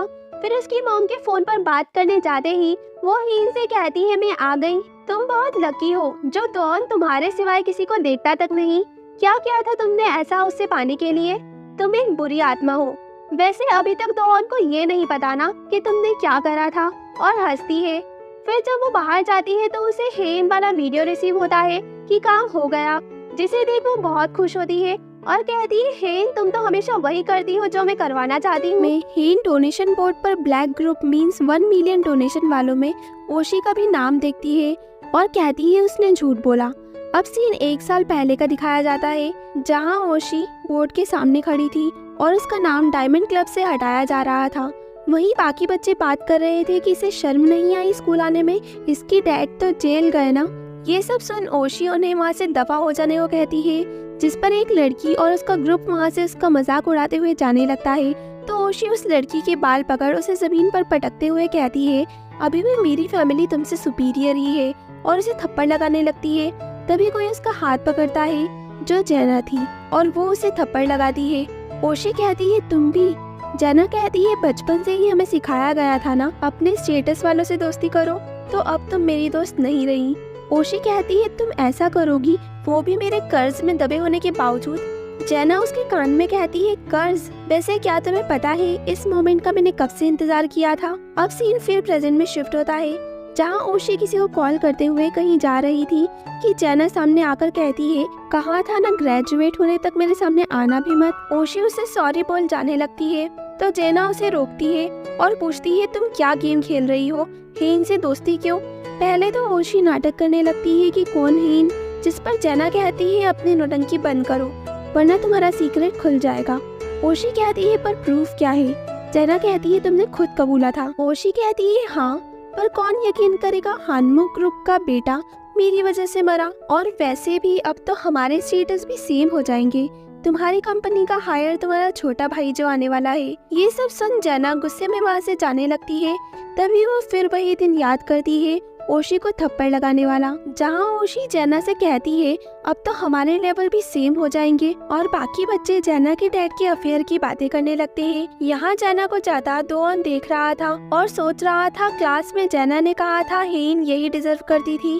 उस दिन मिलने पर भी जेना किम हेन की हालत पर हंस रही थी और तो और उसके डैड भी जेना को बहुत सपोर्ट करते हैं। यहाँ हेन आर्ट रूम में खुद के वीडियो की पेन ड्राइव या कॉपी ढूंढ रही थी। तभी वहाँ ओशी आ जाती है और हेन कहती है झूठी, क्यों करा मेरे साथ ऐसा, मैंने क्या बिगाड़ा था तुम्हारा। ओशी हंसते हुए कहती है ओह तो तुम्हें पता चल गया, वो किसको मारकर मिली यूनिफॉर्म। हेन कहती है उसे कोई गलतफहमी हुई होगी, वो तो उस दिन सिर्फ माँ थी पर उसने किलर का चेहरा नहीं देखा था। ओशी कहती है मैं यही जानना चाहती थी पर मुझे पता है किलर कौन है, जेना। ये सुन हेन शॉक्ड हो जाती है। यहाँ तो और प्रीफेक्ट रूम में आता है पर वहाँ जेना को देख फिर जाने लगता है। उसके फ्रेंड उसे रोकते हैं और उन दोनों को अब सुलह कर लेने को कहते हैं क्योंकि उनकी एनिवर्सरी पार्टी भी है और यूं लड़ाई ना चलेगी। दोन कहता है ठीक है पर मैं पार्टी में हेन को लेकर आऊंगा, जिस पर सभी चौंकते हैं। जेना कहती है ये तो मुझे परेशान करने के लिए कर रहे हो ना। दोन कहता है क्यों, तुम्हें फिर प्रॉब्लम है क्योंकि मेरी गर्लफ्रेंड फिर से पुअर है, आखिर तुम हेन को इतना नापसंद क्यों करती थी। फिर हमें पास का एक सीन दिखाते हैं जहाँ हेन जेना को अकेले मिलने बुलाती है और कहती है मुझे पता चला हमारी टीचर और तुम्हारे डैड का अफेयर है। जेना गुस्से में कहती है तुम्हें किसने कहा। हेन कहती है डरो मत, मैं किसी को नहीं कहूँगी, पर क्या तुम मुझे वो दोगी जो मैं चाहती हूँ। जेना पूछती है क्या, और अब सीन फिर प्रेजेंट में शिफ्ट होता है जहाँ जेना दोन से कहती है ये मैं तुम्हें अभी नहीं बता सकती। यहाँ जेना का नाम सुन शॉक्ड हेन सोचती है उस दिन वॉशरूम वाली लड़ाई जहाँ जेना उससे पहचानी नहीं थी पर किलर ने तो उसे देखा था। वो कहती है नहीं जेना नहीं हो सकती। ओशी कहती है फिर वो तुम्हें परेशान क्यों कर रही थी। हेन कहती है नहीं वो तो सिर्फ, फिर वो रुक जाती है। ओशी कहती है बस मैं चाहती हूँ तुम जेना का नाम लो, तुमने वो इंसिडेंट देखा था तो तुम कहो जेना ने हेन को धक्का दिया। हेन कहती है तुम साइको हो और वो जाने लगती है। ओशी कहती है ये रिक्वेस्ट नहीं ब्लैकमेल है और फिर उसे उसका वीडियो दिखाती है और कहती है इसे वायरल होने में देर नहीं लगेगी। अब हेन तो धर्म संकट में फंस गई। यहाँ जेना अपनी मॉम को हॉस्पिटल देखने आई थी। उसकी मॉम उसके आने से बहुत खुश थी पर असल में अपनी मॉम की इस हालत को देख जेना बहुत परेशान थी। यहाँ हेन घर लौट रही थी तभी ओशी का मैसेज आता है जैसा मैंने कहा वैसा करो वरना तुम कहीं की नहीं रहोगी। इससे हेन काफी परेशान थी। तभी उसे किम हेन के सुसाइड वाला पोस्टर दिखता है और वो रोने लगती है कि उसे मुंह बंद नहीं रखना चाहिए था और इस सड़े स्कूल में आना ही नहीं चाहिए था। यहाँ जाना वहीं से गुजरते वक्त हेन को खड़ा देख लेती है और गाड़ी रुकवाती है, जिसे देख हेन रोते हुए कहती है तुम तो ग्रेजुएशन तक मुझसे दूर रहने वाली थी ना, जाओ यहाँ से। जेना पूछती है क्या हुआ। हेन रोते हुए कहती है मेरी और इस हेन की हालत सेम है, हम इस स्कूल में सिर्फ सजा भुगतने आए हैं। जेना कहती है अपने आप को उससे कंपेयर मत करो, तुम उस जैसी नहीं। फिर कहती है तुम रोती हुए अच्छी नहीं लगती, लोगों के बाल खींचती ही अच्छी लगती हो। हेन आंसू पोंछते हुए कहती है तुम अच्छी होते हुए और अनोइंग हो। जेना जाने लगती है पर फिर रुककर कहती है ओशी से सावधान रहना। फिर वहाँ से चली जाती है। हेन के पास फिर ओशी का कॉल आता है। फिर वो दोन को कॉल लगाती है और कहती है मुझे तुम्हारा ऑफर मंजूर है पर तुम्हें मेरी हेल्प करनी होगी। नेक्स्ट डे हेन और दोन साथ में कपल जैसे प्रीफेक्ट रूम में आते हैं जहाँ वुजिन उन्हें ऐसे देख शॉक हो जाता है। वो कहते हैं क्या तुम हमारे लिए ये रूम खाली कर दोगे प्लीज। वुजिन दोन से कहता है तुम बहुत बदल गए हो। दोन उसे जाने का इशारा करता है और वो चला जाता है और उसके जाते ही हेन गेट लगाते हुए कहती है चलो शुरू हो जाओ। वो यहाँ वही वीडियो ढूंढने आए हैं जहाँ बड़ी मशक्कत के बाद उन्हें वो पेन ड्राइव मिल जाती है, पर एक नहीं हजारों। मीन्स वो ये काम कई लड़कियों के साथ कर चुके हैं और इसमें हेन का भी नाम था। अब सभी पेन ड्राइव्स को लेकर वो दोनों वहाँ से निकलते हैं। वहीं दूसरी ओर सोमांग दकमिन को लाल मुंह का बंदर बना चुका था और उसे डरा धमका के अभी तक अपलोड करी सारी वीडियोस डिलीट करवा रहा था, वरना सोमांग उसका वीडियो भी वायरल कर देगा। नेक्स्ट सीन में जाना की स्टेप मॉम कंपनी पहुंचती है, जहां वो देखती है जाना पहले से ही मौजूद थी और अपने डैड से बहुत हंसकर बातें कर रही थी। यहाँ तो जैना का बिहेवियर बहुत ही बदला हुआ था। वो उसकी स्टेप मॉम को भी बड़े ही प्यार से मॉम कहती है। अब जब वो बाहर जाती है तो उसकी स्टेप मॉम पीछे आकर पूछती है क्या वो ये सब जानबूझकर कर रही है। जैना हंसते हुए कहती है क्यों, मेरा स्वीट होना ज्यादा बुरा लगा क्या? वैसे क्या कहा था आपने, आपके पेट में पल रहा बच्चा हानम्योंग ग्रुप का वारिस? पर ऐसा तो तब होगा ना जब वो मेरे सामने टिक पाएगा। मेरा नाम बैक जेना है, मुझे बदला लेना अच्छे से आता है, फिर चाहे वो कोई भी हो। और वो वहाँ से चली जाती है। वहीं दूसरी तरफ हेन को ओशी का मैसेज आता है सिर्फ 5 दिन बचे हैं। तभी सोमांग का भी मैसेज आता है कि मैं तुम्हारे पास लैपटॉप जल्द लेकर आऊंगा। ये देख हेन कहती है रुक जाओ ओशी, तुम नहीं बचोगी। फिर उसकी नजर उन पेन ड्राइव्स पर पड़ती है और वो अपने नाम वाली पेन ड्राइव लैपटॉप में लगाकर देखने लगती है। पर ये तो कोई और वीडियो था जिसमें एक लड़की आकर बैठती है, फिर उसके पास एक लड़का आता है और दोनों सेक्सुअलाइज होने लगते हैं। तभी उसे उस लड़की का चेहरा दिखता है जो किम हेन थी और वो लड़का वुजिन था। ये देख तो हेन के चेहरे का रंग ही उड़ जाता है। किम हेन का वीडियो देख हेन शॉक थी। वो उस नेकलेस और पेन ड्राइव को साथ रख कहती है आखिर तुम असल में थी कौन हेन। नेक्स्ट डे स्कूल में दोन हेन से बात करना चाहता था और उससे फेवर मांगता है डेट का। वो उसे अपने साथ वुजिन और युनही की पार्टी में ले जाना चाह रहा था, पर हेन को अभी भी फिर से पहले की तरह पार्टी में ह्यूमिलेट होने का डर था। वो जब इसी बारे में सोच रही थी तो ओशी उससे अकेले में मिलने का कहती है और वहाँ पहुँच वो उससे कहती है तुम उस बुद्धू दकमिन पे भरोसा कर बैठी। मीन्स उसे हेन ने दकमिन से वीडियो डिलीट कराए पता चल चुका है। वो कहती है मेरे पास अभी भी तुम्हारा वीडियो है जो मैं पोस्ट कर रही हूँ। हेन उसे रोकती है और कहती है ठीक है, पर मुझे तैयार होने के लिए थोड़ा समय चाहिए। मैं जैसे ही जैना का नाम लूंगी तो वादे के तहत डायरेक्टर मुझे स्कूल से निकाल देंगे। ओशी कहती है मैं पहले ही तुम्हें काफी टाइम दे चुकी हूँ। हेन कहती है ठीक है, पर पहले इसका जवाब दो और उसे हेन का वीडियो वाला पेन ड्राइव दिखाती है। वो कहती है ओ ये हाँ मुझे पता था, हेन जैना को ब्लैकमेल कर रही थी। हेन कहती है मतलब ये सब तुमने करा, और हमें पास का सीन दिखाते हैं जब हेन को ओशी से वीडियो मिलता है खुद का। हेन बहुत घबरा गई थी और ओशी के कहने पर वो जैना को ब्लैकमेल करना स्टार्ट करती है। ओशी हेन से कहती है उस हेन ने यहीं इसी जगह मेरे पैर तक पकड़े थे और चले जाती है। अब तो हेन के पास कोई चॉइस ही नहीं बची थी। तभी कोई वॉशरूम का गेट खोलता है जो सोमांग था और वो यहाँ हुई हर एक बात सुन चुका था। वो हेन से माफी मांगता है कि उसे दकमिन पर भरोसा नहीं करना चाहिए था, सारे वीडियोस खुद डिलीट करने चाहिए थे। हेन कहती है कोई बात नहीं, मैं इस स्कूल में अपनी लाइफ बदलने के लिए आई थी, पर हम जैसे लोगों की किस्मत कभी नहीं बदल सकती। सोमांग कहता है तुम चाहती हो ना कि मैं ओशी को सबक सिखाऊं। फिर ये सीन यहीं कट होकर पार्टी में शिफ्ट होता है जहाँ दोन हेन को साथ लेकर आया था। पार्टी बहुत रॉयल थी और सभी बहुत एंजॉय कर रहे थे, पर जैना हैप्पी नहीं लग रही थी। हेन को इतनी रिच पार्टी में अजीब तो लग रहा था, पर वो दोन के साथ एंजॉय करने लगती है। फिर वो दोनों बाहर आते हैं जहाँ दोन स्मोक करता है, तो हेन पूछती है तुम स्मोक भी करते हो? दोन कहता है कभी कभार। वो हेन को भी ऑफर करता है जो वो साफ साफ मना कर देती है। हेन उससे पूछती है क्या लगता है हेन के साथ ऐसा क्यों हुआ होगा? दोन पूछता है मतलब? हेन कहती है किसी ने उसे धक्का दिया, मीन्स कुछ तो कारण रहा होगा और तुम उससे क्लोज थे तो तुम्हें कुछ तो आइडिया होगा। दोन कहता है मैं भी यही सोचता हूँ कि आखिर इतनी स्वीट और सीधी लड़की के साथ ऐसा कौन करेगा। हेन कहती है स्वीट और सीधी, अगर तुम हेन के बारे में गलत हुए तो? दोन पूछता है क्या गलत? हेन कुछ सोच कहती है कुछ नहीं। अब जब फिर हेन पार्टी में थी तो जैना वहीं ड्रिंक लेने आती है। वो जैना से पूछती है वो बहुत कीमती है क्या? जैना पूछती है क्या? हेन युनही के नेकलेस की तरफ इशारा करती है। जैना कहती है हाँ वो बहुत महंगा है और तो और पैसे देने के बाद भी लंबी वेटिंग लाइन के चलते मिलना मुश्किल। नेक्स्ट जब हेन दोन के साथ थी तो जैना वहाँ आकर ड्रिंक लेने लगती है तो दोन वो बोतल पकड़ लेता है। जैना पूछती है तुम तो मुझसे गुस्सा थे ना? दोन पूछता है क्या तुम अभी भी हेन को बुली कर रही हो? जना कहती है तुम मुझ पर नजर रखे हो, फिर तुम एक लड़की के लिए पागल हो गए। लगता है गरीब लड़कियां तुम्हें कुछ ज्यादा ही पसंद है। दोन उसे संभल कर बात करने का कहता है, भले ही वो उसकी फ्रेंड है तो क्या हुआ। जना कहती है फ्रेंड, 18 साल पुरानी फ्रेंडशिप तुम कुछ लड़कियों के लिए तोड़ रहे हो। दोन कहता है फ्रेंडशिप तोड़ने का असली कारण पता है। जना कहती है तुम बताओ ना। उनकी इस बढ़ती लड़ाई से सभी की भीड़ भी वहाँ इकट्ठा हो जाती है। दोन कहता है हे तुमने कहा था ना किलर कोई लड़की थी, और अगर मेरे पापा उसे बचा रहे हैं तो वो जरूर कोई रिच और पावरफुल फैमिली से होगी। जना कहती है तो तुम मुझ पर शक कर रहे हो। दोन कहता है हाँ, तुम हेन से हमेशा से नफरत करती थी, तुम चाहती थी वो मर जाए। जना चिल्लाती है तुम एकदम पागल हो, वो तुम्हें उल्लू बना रही थी, उसने मुझे तक धमकाकर पैसे मांगे। यूली उसे शांत रहने का कहती है, पर जना नहीं रुकती और बताती है सिर्फ मैं ही नहीं, ये तुम्हारा दोस्त वूजिन इससे भी पैसे लूटे, और पता है किस लिए, क्योंकि ये उसके साथ सोया था। बस इतना सुनते ही पार्टी में तो हल्ला ही मच जाता है। यूली यहाँ रो रही थी, दोन वूजिन को धो रहा था, बाकी उन्हें रोक रहे थे और पार्टी तबाह।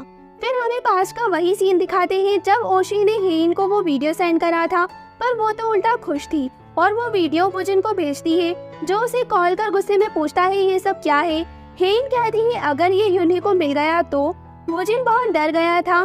फिर जाना को भी टेरेस पर बुलाकर वो अपनी इच्छा पूरी कराना चाहती थी। जाना कहती है ठीक है, पर इसके बाद मेरे फ्रेंड से दूर रहना और दोन के साथ खेलना छोड़ो। हेन कहती है वो दोन से सच्चा प्यार करती है, वो तो सिर्फ अपनी लाइफ बदलना चाहती है, क्या ये इतना बड़ा पाप है। यहाँ कार में बैठे जना ये सब सोच रही थी। फिर यूली और उसके बीच की बातें भी हमें बताई जाती है, जहाँ यूली रोते हुए जना से कहती है कि उसने उसका इम्पोर्टेंट डे खराब कर दिया। जना कहती है वो वूजिन की सच्चाई उसे पहले ही बताना चाहती थी, पर मौका ही नहीं मिला। यूली कहती है उसे सब पहले से पता था। जना ये सब सुन शॉक थी। यूली कहती है तुम अपने डैड का सीक्रेट छुपाना चाहती हो, वैसे मैं भी कुछ छुपाना चाहती हूँ, पर तुमने मेरा इम्पोर्टेंट डे खराब कर दिया, और गुस्से में उठकर चले जाती है।